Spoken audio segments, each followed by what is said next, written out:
everybody, and welcome back to part 2 of this ASMR book reading of the Battle of Bannockburn. So let's pick up where we left off.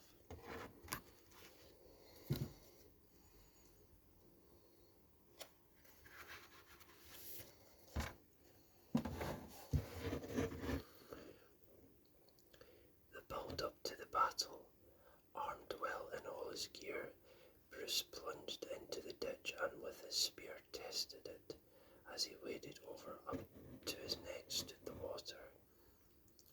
We do not know where Bruce was when he received the news of the parley at Stirling, but we do know that he was not best pleased with his brother.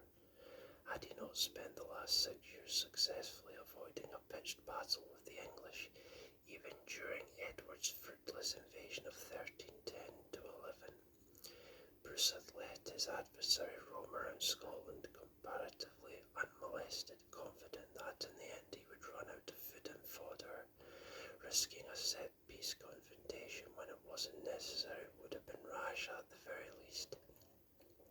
Disastrous at worst. Now, thanks to his brother's parley, that daunting prospect was all the more likely.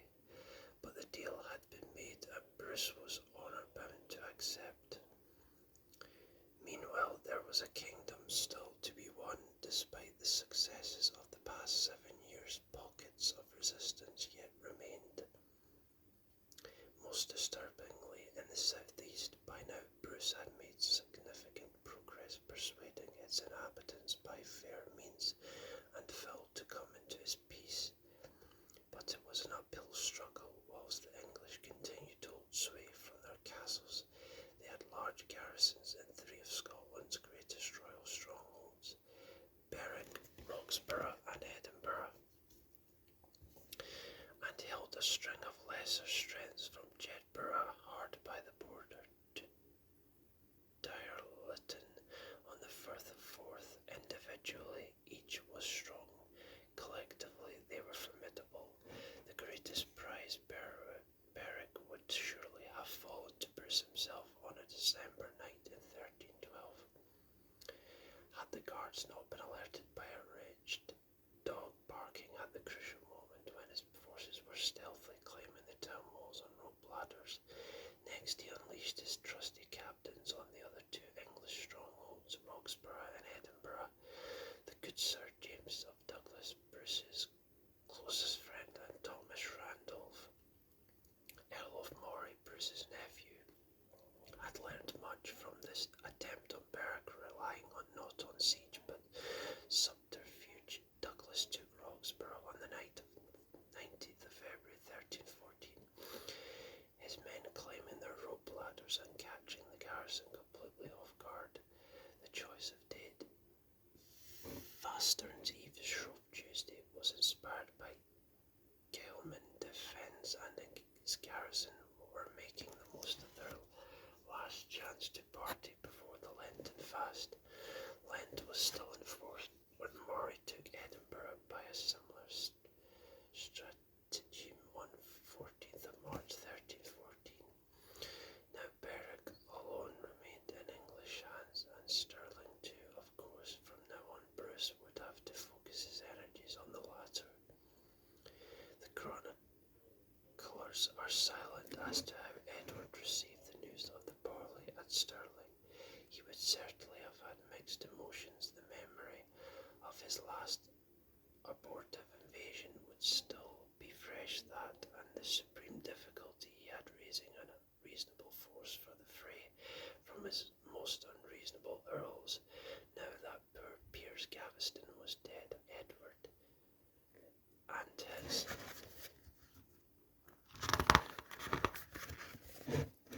nobles had reached an understanding after a fashion when Edward and Lancaster celebrated their newfound bond at a banquet. They still found it necessary to dine at separate tables. If Edward harboured any misgivings about proceeding against Bruce, he soon laid them aside. In August 1313 he wrote to the Empress of Constantinople, pleading for the release from his prison in Salonika of Sir Giles de Arc Argentan, the third best knight in Christendom. Bruce himself was acknowledged as the first. She agreed, and Edward rejoiced at the news. Little did he know that he would owe his life to his bold knight on the battlefield of Bannockburn. By Christmas tide, 1313, the laborious process of gathering his army had begun. In earnest, Edward issued writs for military service on his 8 earls and 87 barons, requiring them to attend him at Berwick on 10th of June next. From Easter 1314, order upon order issued from his royal chancery as the preparations gathered momentum. The northern and midland shires of England were to provide infantrymen, and archers. Bristol and Wales were sent crossbowmen, whilst a 28-strong fleet of ships was to be assembled to supply the land army from the sea. Knights from Ireland, France, Aquitaine, Poitou, Gascony, and Germany were summoned to fight on the battlefield of Bannockburn, alongside Sir Giles de Argentan, now released from Gaul and on his voyage home. Just how many men answered Edward's call to muster at Wark on Tweed on 10th of June 1314 is not known.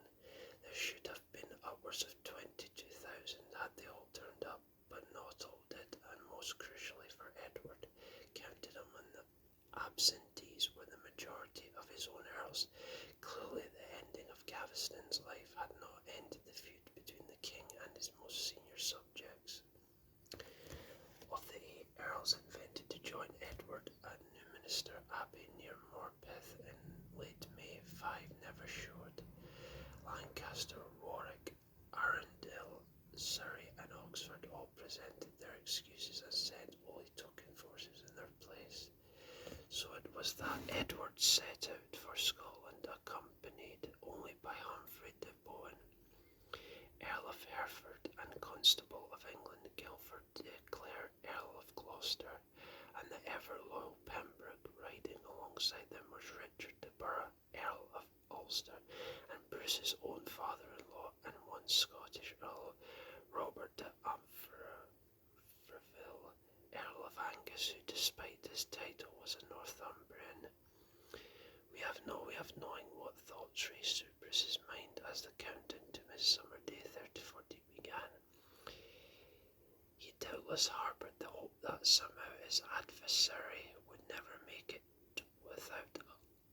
within a league of Stirling Castle in the time allotted in the parley, and so lose the fortress by default. Thereby he would avoid a direct confrontation in a pitched battle against the much larger English army. But he had to assume the worst. Bruce therefore ordered his army to rendezvous in the Torwood by the middle of May. The Torwood was a large expanse of dense forest lying some 7 miles, 11 kilometres to the south of Stirling Castle along the road to Falkirk. If Edward wished to relieve Stirling, he would have to come by there. The ancient wood was an old haunt in the dark days following Wallace's defeat at Falkirk.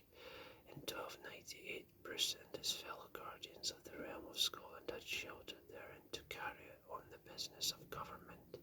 The Torwood had served its purpose then, it would serve again now. The Torwood suited Bruce's needs perfectly. Not only did its forest canopy afford valuable cover for his troops, it also had areas of open rocky ground where they could train and practice manoeuvres.